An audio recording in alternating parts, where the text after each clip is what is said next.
நீங்கள் நினச்சது நடக்கலை. மேனிஃபெஸ்டேஷன் எவ்வளவு பண்ணாலும் அது வேலை செய்யலை. அதுக்கு காரணம் உங்கள் மனசு பலவீனமாக இருக்கிறது இல்லை. உங்கள் மனசு தோற்று போகலை.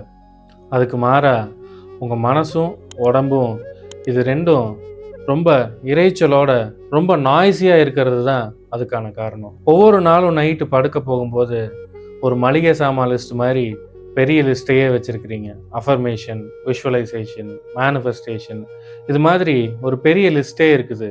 இப்படி தினமும் எதையாவது பண்ணிக்கிட்டு தூங்கினாலும் பல நாட்கள் கடந்து போகுது, பல பகல் வருது, ஆனால் மாற்றம் வரலை.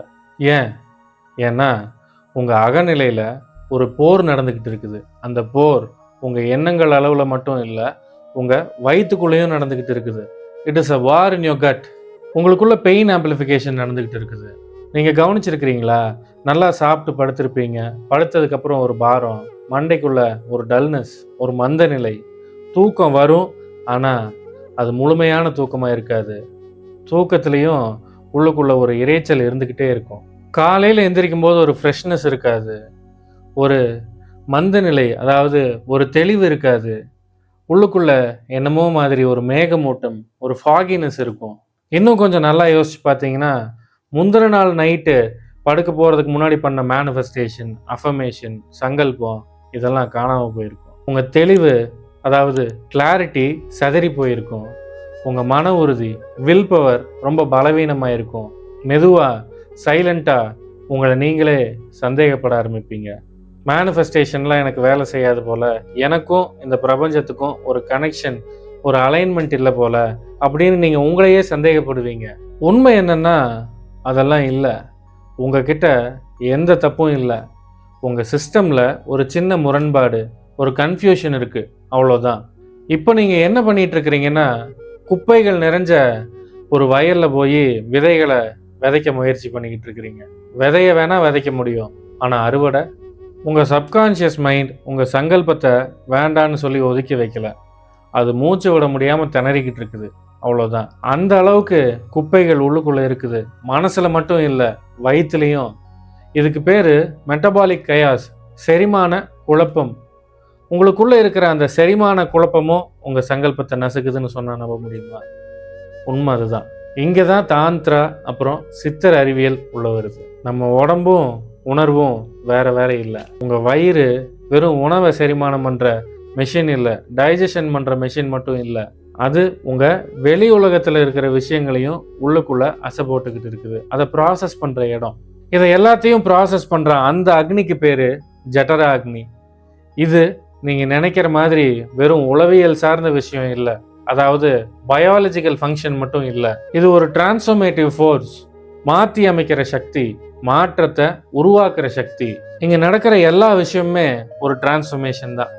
உணவு சக்தியாக மாறுது, எண்ணம் நிஜமாக மாறுது. யோசிச்சு பாருங்க, அந்த முதல் மாற்றம், நம்ம சாப்பிட்ற சாப்பாடு சக்தியாக மாறுற இடத்துல ஒரு டிஸ்டர்பன்ஸ் இருந்தால் அதுக்கப்புறம் வர எல்லாமே டிஸ்டார்ட் ஆயிரும். இப்போ நவீன அறிவியலும் இந்த விஷயங்களை ஒத்துக்க ஆரம்பிச்சிருக்குது. உங்கள் வயிற்றுக்குள்ள தனியாக ஒரு நரம்பு மண்டலமே இருக்குது. அதுக்கு பேர் என்டரிக் நர்வஸ் சிஸ்டம். கிட்டத்தட்ட 500 மில்லியன் நியூரான்ஸ் உங்கள் வயிற்றுக்குள்ளே இருக்குது. இது வேகஸ் நரம்புகள் மூலமாக எப்போவுமே உங்கள் மூளை கூட கம்யூனிகேட் பண்ணிக்கிட்டு இருக்குது. எப்போ உங்கள் வயிறு பாரமாக இருக்குதோ, ஹெவியாக இருக்குதோ, அப்போது உங்கள் நரம்பு மண்டலம் அங்கே பிஸியாக வேலை செஞ்சுக்கிட்டு இருக்குதுன்னு அர்த்தம். உங்கள் உடல் அந்த ஹையர் காக்னிஷன் அப்படின்னு சொல்லக்கூடிய அந்த உயர்நிலை அறிவாற்றலை விட செரிமானத்துக்கு தான் அந்த நேரத்தில் முக்கியத்துவத்தை கொடுக்கும். அந்த நேரத்தில் இரத்த ஓட்டம் மாறும், எனர்ஜி மாறும். உங்கள் முழு கவனமும் வயிற்றுக்கு டைஜஷனுக்காக செலவிடப்படும். உங்கள் மூளை இந்த நேரத்தில் தெளிவாக இருக்காது. அது ஒரு மெட்டபாலிக் ஓவர்லோடில் இருக்கும். இங்கே தான் ஒரு ரகசியம் இருக்குது. யாருமே சொல்லாத உண்மை என்னென்னா, ரொம்ப டிஸ்ட்ராக்டடாக இருக்கிற நரம்பு மண்டலங்களில் உங்களால் ஒரு சக்தி வாய்ந்த சங்கல்பத்தை பதிவேற்றம் பண்ண முடியாது, அப்லோட் பண்ண முடியாது. மேனிஃபெஸ்டேஷன் அப்படிங்கிறது ஏதோ மந்திரம் சொல்கிறதோ, இல்லை அஃபர்மேஷன் பண்ணுறதோ, இல்லை பகல் கனவு கண்டுக்கிட்டு இருக்கிறதோ இல்லை. உங்கள் வாழ்க்கை நல்லா மாறணும்னா உங்கள் ஆழ் மனம், அதாவது சப்கான்ஷியஸ், எதையும் ஏற்றுக்கிற தன்மையில் ஒரு ரெசெப்டிவிட்டி மோடில் இருக்கணும். அந்த நிலைக்கு நீங்கள் போகணும். அந்த நிலைக்கு ஒரு அமைதி தேவை. அது வெறும் மனசால மட்டும் வர்ற அமைதி இல்லை, ஃபிசியாலஜிக்கல் சைலன்ஸ், அந்த அமைதி உங்கள் உடல் அளவுலையும் இருக்கணும், உடல் அளவுலையும் ஒரு நிசப்தம் இருக்கணும். ஒரு குட்டி கதை சொல்கிறேன். ஒரு ஆன்மீக சாதகர் இருந்தார். ரொம்ப வருஷமாக பயிற்சியில் இருந்தார். அவர் பிகினர் இல்லை, ஒரு ஆரம்ப நிலை பயிற்சியாளர் இல்லை, ஒரு அட்வான்ஸ்டு சாதகா தான். ரொம்ப தீவிரமாக பயிற்சி பண்ணக்கூடியவர். தினமும் ராத்திரி தூங்க போகிறதுக்கு முன்னாடி சங்கல்பம் எடுப்பார், துல்லியமாக விஷுவலைசேஷன் பண்ணுவார். அவர் பண்ணுற விஷுவலைசேஷன் எல்லாம் உண்மையாலுமே நடந்த மாதிரி உள்ளுக்குள்ள உயிர்ப்பாக ஒரு உணர்ச்சியை விதைப்பார். ரொம்ப மாசங்களா இதெல்லாம் பண்ணிக்கிட்டு இருந்தாரு. ஆனா எதுவுமே மாறல. அதுக்கு மாறா விரக்தி தான் அதிகமாச்சு. கொஞ்சம் கொஞ்சமா அவர் பண்ற பயிற்சி மேல, அவர் கத்துக்கிட்ட தத்துவத்து மேல, அதை சொல்லி கொடுத்த குரு மேல இவருக்கு சந்தேகம் வர ஆரம்பிச்சது. ஒரு நாள் அந்த குரு கிட்ட போய் அவர் கேட்டாரு, ஏன் எனக்கு இந்த மாதிரி எல்லாம் நடக்குது, ஏன் எனக்கு எதுவுமே மாற மாட்டேங்குது அப்படின்னு கேட்டாரு. அந்த குரு ரொம்ப சிம்பிளா ஒரு கேள்வியை கேட்டாரு. அது என்னன்னா, நைட்டு தூங்க போறதுக்கு முன்னாடி நீ என்ன சாப்பிட்ற அப்படின்ற கேள்வியை கேட்டாரு. அந்த சாதகர் சிரிச்சுக்கிட்டே, என்ன குருவே, நான் இவ்வளோ பெரிய கேள்வியை கேட்குறேன், நீங்க என்ன சாப்பிட்ற அப்படின்னு கேட்குறீங்க அப்படின்னு ஒரு மாதிரி ஏளனமா அவரை பார்த்தாரு. இருந்தாலும் அந்த குரு அவரை விடாம, அடுத்த 7 நாளைக்கு நீ ராத்திரி சீக்கிரம் சாப்பிடணும், லைட்டா சாப்பிடணும், தூங்கிறதுக்கு 2.5 மணி நேரத்துலேருந்து 3 மணி நேரத்துக்கு முன்னாடியே சாப்பிட்டு முடிச்சிடணும் அப்படின்னு சொன்னார். இதை மட்டும்தான் நீ பண்ண போற, வேற எந்த பயிற்சியும் புதுசாக பண்ண போறதில்ல. இந்த ஒரு சின்ன மாற்றத்தை மட்டும் பண்ணு, வேற எக்ஸ்ட்ராவா எதுவுமே பண்ண வேண்டாம் அப்படின்னு சொல்லியிருக்கிறாரு. அந்த சாதகரும் அதை கொஞ்ச நாள் ஃபாலோ பண்ணார். கொஞ்ச நாளைக்கு அப்புறம் ஒரு மாற்றம் தெரிஞ்சுது. தூக்கம் ஆழமாச்சு, கெட்ட கனவுகள் வரலை, காலையில் எந்திரிக்கும் போது ஒரு அசாத்தியமான தெளிவு இருந்துச்சு. அப்புறம் மெதுவாக அவரோட ரியாலிட்டி மாற ஆரம்பிச்சது. இது ஏதோ ஒரு மேஜிக்னால இல்லை, ஒரு சிஸ்டமேட்டிக்கான அவரோட வாழ்க்கை முறையால் நடந்தது. அவருக்கு தடையாக இருந்தது அவர் மனசு மட்டும் இல்லை, அவர் உடம்பும் தான். அந்த தடையை அவர் நீக்கினார், வாழ்க்கை மாறிடுச்சு. உங்கள் சிஸ்டம் சில பேட்டர்ன்ஸை வச்சு தான் வேலை செய்யுது. யோக அறிவியலில் இதை சம்ஸ்காரா அப்படின்னு சொல்லுவோம். நியூரோ சயின்ஸ் இதை நியூரல் பாத்வேஸ் அப்படின்னு சொல்லுது. நீங்கள் திரும்ப திரும்ப பண்ணுற விஷயங்கள் தான் உங்களோட அடையாளமாக ஒரு ஐடென்டிட்டி லூப்பாக மாறுது. நைட்டு ஹெவியாக சாப்பிட்றது, ஒரு மாதிரியான ஒரு மந்த நிலை, அந்த மந்தத்தோடவே அப்படியே தூங்குறது, காலையில் தெளிவில்லாத ஒரு மனநிலையோட எந்திரிக்கிறது, ரிப்பீட், திரும்பவும் அதையவே செய்கிறது. இப்படி ஒரு லூப்புக்குள்ளே இருக்கிறீங்க. இந்த விஷயமே நாளடைவில் உங்கள் பேஸ் லைனாக மாறிடும்.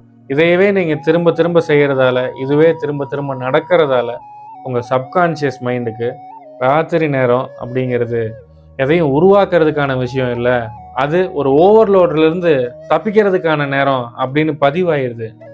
இந்த காரணத்தினால தான் நீங்கள் மேனிஃபெஸ்டேஷன், விஷுவலைசேஷன், அஃபர்மேஷன் இதெல்லாம் பண்ணும்போது உங்கள் மூளை அதை தடுக்குது. அதுக்கு காரணம் உங்கள் சிஸ்டம் சர்வைவல் மோடில் இருக்கிறதும் எக்ஸ்பேன்ஷன் மோடுக்கு மாறாததும் தான். இந்த விஷயத்தோட அடுத்த லேயர் என்னன்னா, எப்போ ஜட்டரா அக்னி ஓவர்லோட் ஆகுதோ அப்போ உங்கள் எனர்ஜி முழுக்க உடம்போட கீழ்ப்பகுதியிலேயே தங்கிடும்.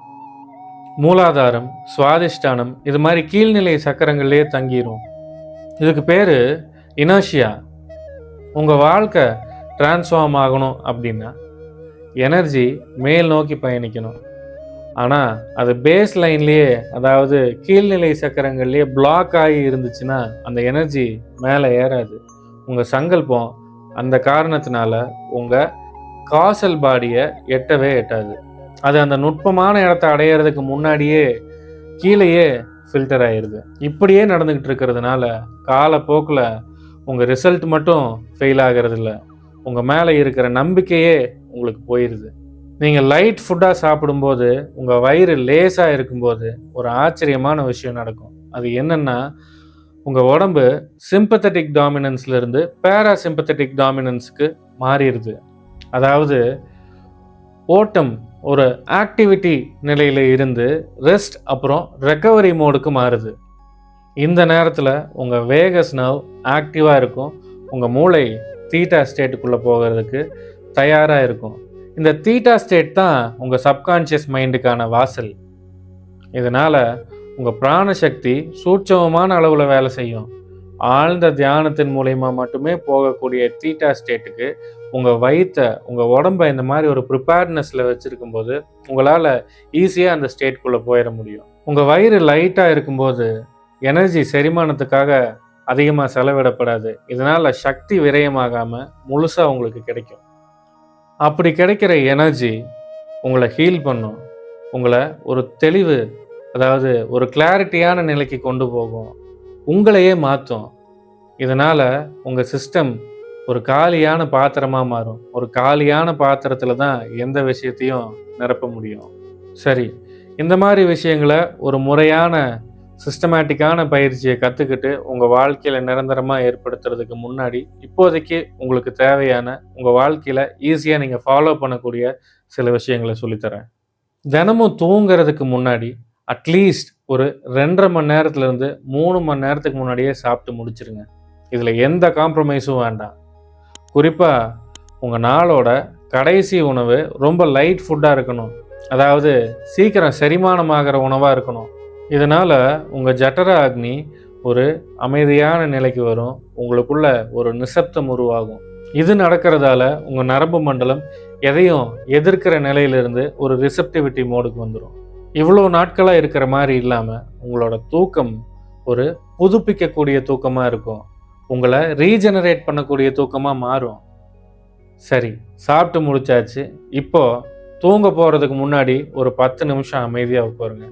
அமைதியாக உட்காரணும்னா எதையும் பண்ணாமல் உட்காரணும். No phones, no talking, no TV, எதுவுமே பண்ணக்கூடாது. நோ ஸ்டிமுலேஷன், எந்த ஸ்டிமுலேஷனும் வேண்டாம். உங்கள் மூச்சை மட்டும் கவனிக்கணும். உங்கள் உடம்பு அப்படியே செட்டில் ஆக ஆரம்பிக்கும். உங்கள் வயிற்றுக்குள்ள ஒரு லேசான தன்மையை உணர்வீங்க. இது தியானம் இல்லை, இது ஒரு டிரான்சிஷன். அதாவது ஆக்டிவிட்டியில் இருந்து ரெஸ்ட் மோடுக்கு மாறுறீங்க. அது மட்டும் இல்லாமல் தூக்கத்தில் ஒரு அவேர்னஸோடு இருப்பீங்க. இதனால் உங்கள் மனசு எந்த விஷயத்துக்கும் ரியாக்ட் பண்ணுறத கொஞ்சம் கொஞ்சமாக குறைச்சிரும். உங்கள் சப்கான்ஷியஸ் மைண்டோட கதவை இயற்கையாக திறக்கும். இது உங்கள் வாழ்க்கையை கொஞ்சம் கொஞ்சமாக சீரான நிலைக்கு கொண்டு வந்துடும். உங்கள் வாழ்க்கையில் ஆழமான மாற்றத்தை, ஒரு நிரந்தரமான மாற்றத்தை, ஒரு நல்ல மாற்றத்தை கொண்டு வர்றதுக்கு இந்த மாதிரி எளிமையான விஷயங்கள் மட்டும் பத்தாது. ஒரு ப்ராப்பரான சிஸ்டமேட்டிக்கான விஷயங்களை நீங்கள் கற்றுக்கணும். முறையான பயிற்சியை, முறையான கிரியாவை நீங்கள் கற்றுக்கணும். இங்கே தான் நிறைய பேர் தப்பு பண்ணுறாங்க. இந்த மாதிரி சின்ன சின்ன விஷயங்களையெல்லாம் பண்ணிக்கிட்டு அவங்க சிஸ்டமை மாற்றுறதுக்கான முயற்சியை சுத்தமாக எடுக்கிறது இல்லை. உங்கள் சிஸ்டமை மாற்றாமல் இந்த மாதிரியான டெக்னிக்ஸ் எல்லாம் டெம்பரரியாக மட்டும்தான் உதவும். இன்னும் சிம்பிளாக சொல்லப்போனால் இதுக்கு பேர் டெம்பரரி ஹேக். இப்போதைக்கு சின்ன சின்ன மாற்றங்களுக்கு உதவும். இது நிரந்தரமான மாற்றமாக இருக்காது. இந்த மாற்றங்களை உங்களுக்குள்ளே ஏற்படுத்துறதுக்கு நம்ம ரீவயரிங் த பீயிங் வகுப்புகள் உதவும். ரீவயரிங் த பீயிங் ஒரு சாதாரணமாக ஒரு மெடிடேஷன் பண்ணுறதோ இல்லை மூச்சு பயிற்சி பண்ணுற வகுப்போ இல்லை. இது ஒரு முழுமையான சிஸ்டம். ஆரம்ப நிலை பயிற்சியாளர்கள் இருந்து அட்வான்ஸ்டான பயிற்சியாளர்கள் வரைக்கும் உதவக்கூடிய ஒரு சிஸ்டம். நம்ம பயிற்சிகளை நீங்கள் முறையாக கற்றுக்கிட்டு ரெகுலராக ப்ராக்டிஸ் பண்ணிட்டு வரும்போது உங்கள் பழைய பேட்டர்ன்ஸ் உடையும். உங்கள் உடம்பு, மனசு, எனர்ஜி இது மூணையுமே ஒரே நேர்கோட்டில் கொண்டு வர்றதுக்கு உருவாக்கப்பட்ட முறை தான் நம்ம ரீவயரிங் த பீயிங். உங்கள் சிஸ்டம் ரீவயர் ஆகும்போது உங்கள் எண்ணங்களுக்குள்ள ஒரு முரண்பாடு இருக்காது. உங்கள் உணர்வுகள் எதையும் எதிர்க்காது, ரெசிஸ்ட் பண்ணாது. உங்கள் செயல்கள் சிரமம் இல்லாமல் நடக்கும். அதாவது எஃபர்ட்லெஸ்ஸாக நடக்கும். நீங்கள் இந்த மாதிரியான ஒரு முழுமையான மனுஷனாக மாறும்போது நீங்கள் மேனிஃபெஸ்டேஷனை தேடி ஓட மாட்டீங்க. உங்களுக்கு வேணுங்கிற விஷயங்களை நீங்களே உருவாக்க ஆரம்பிப்பீங்க. மேனிஃபெஸ்டேஷன் மூலியமாவோ இல்லை அஃபர்மேஷன் மூலியமாவோ இல்லை ஏதாவது ஒரு மேஜிக் பண்ணுறது மூலியமாவோ இல்லை. உங்களோட உழைப்பால் நீங்கள் ப்ரெசன்ஸில் இருந்து வேலை செய்கிற அந்த இன்டலெக்ட்னால். இதனால் உங்கள் ஆன்மீக வாழ்க்கை மட்டும் இல்லை, உங்கள் மெட்டீரியல் லைஃப்பும் ரொம்ப ஈஸியாக மாறும். ஏன்னா ரியாலிட்டி மாறல, நீங்கள் அந்த ரியாலிட்டியை உள்ளபடி அப்படியே பார்க்குறீங்க. அதனால் இந்த மாற்றங்கள் உங்களுக்கு சாத்தியமாகும். நீங்கள் கஷ்டப்பட்டு மேனிஃபெஸ்டேஷன் பண்ணுறதுக்காக இந்த உலகத்துக்கு வரல. உங்கள் உலகத்தை ஆள்றதுக்காக பிறந்திருக்கிறீங்க. உங்கள் வாழ்க்கையை மாற்றுறதுக்கான பயணத்தை இந்த நிமிஷத்துலேருந்து ஆரம்பிங்க. இன்னைக்கு ராத்திரி தூங்கும்போது ரொம்ப கஷ்டப்பட்டு எதையும் செய்ய வேண்டாம். அமைதியான மனுஷனாக மாறுறதுக்கு உண்டான முதல் படியை எடுத்து வைங்க. ரொம்ப லைட் ஃபுட்டாக சாப்பிடுங்க. உங்கள் உடம்ப லேசாக்குங்க. உங்கள் சிஸ்டமை அமைதிப்படுத்துங்க. மேனிஃபெஸ்டேஷன் பண்ண வேண்டாம், அஃபர்மேஷன் பண்ண வேண்டாம். உங்களுக்குள்ள ஒரு அமைதி அப்படிங்கிற விதையை விதையுங்க. மற்ற வேலைகள் எல்லாத்தையுமே உங்களோட இருப்பே கவனிச்சுக்கும். ஏன்னா உங்கள் அக்னி பேலன்ஸ்டாக இருந்தால் உங்கள் சப்கான்ஷியஸ் மைண்ட் நீங்கள் சொல்கிற பேச்சை கேட்கும். உங்கள் சப்கான்ஷியஸ் மைண்டில் ஒரு அலைன்மெண்ட் வந்துருச்சுன்னா இந்த பிரபஞ்சத்துக்கு வேறு வழியே இல்லை, நீங்கள் சொல்கிறத கேட்டு தான் ஆகணும். உங்களுக்கு நல்ல விஷயங்களை நடத்தி கொடுத்து தான் ஆகணும். மேஜிக்காக இல்லை, உங்களோட உள்நிலை மாற்றத்தால். ஆன்மீக பயிற்சிகள் உங்களை அமைதியாக ஒரு மூலையில் கொண்டு போய் உட்கார வைக்கிறதுக்கான விஷயம் இல்லை. உங்களை இப்போ இருக்கிறத விட இன்னும் சிறப்பான மனுஷனாக, இன்னும் ப்ரொடக்டிவிட்டியை அதிகப்படுத்தக்கூடிய ஒரு எஃபிஷியண்ட்டான மனுஷனாக மாற்றக்கூடிய விஷயங்கள் தான் ஆன்மீகம். உங்கள் வாழ்க்கை உங்கள் கையில் தான் இருக்குது. மாற்றத்துக்கு தயாராகுங்க. உங்கள் உள்ளங்களில் அமைதியும் சுற்றங்களில் நல்லிணக்கமும் உண்டாகட்டும். ஓம் நம சிவாய. Thanks for watching. Like, share and subscribe for more insights.